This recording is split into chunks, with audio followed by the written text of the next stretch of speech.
Hi guys! So ngayon guys, ito yung part 2 guys na kumain kami guys ng rambutan guys. So pasensya na guys, di ko tinuloy kasi nga nag-aaway na kami. Dito na kayo sa bahay. Sige po.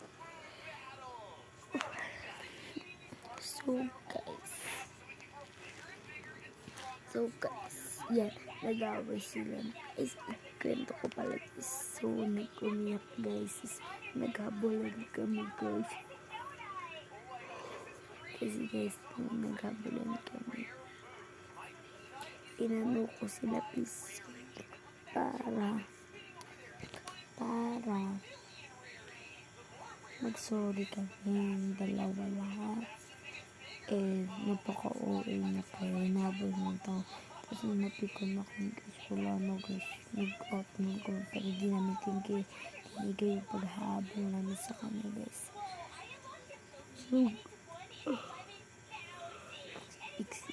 Pero guys, naan namin siya guys. Umiyak siya guys. Parang, ano siya guys. Nauyak na siya namin. Parang ginaganan nila sa kanya nandito ko. Kanina guys dito. Guys, ito guys. Ito guys, hindi yan sugat guys. Ano yan? Kaya sa pentel pen. Ano? So guys, ito na guys. Marie, Laika, Maris, Francisco.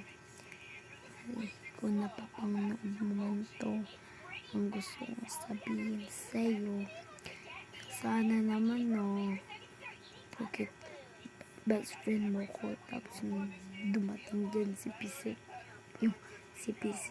parang hindi mo na ako naging best friend, siya lagi yung kasama mo, hindi na. So yung sinabi ko yung sa vlog, nung nag-vlog tayo ko na yung rambutan, sinabi ko nga, ikaw yung best friend ko, pero nagkamali pala ako. Pero pati pa rin kita mali kung mapapalit. Ito, naman ito.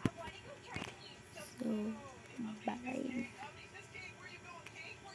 Susunod na lang ulit para makaano ako guys.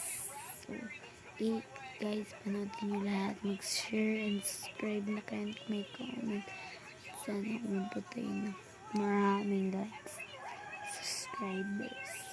Bye guys. I-upload ko ito bukas. Hindi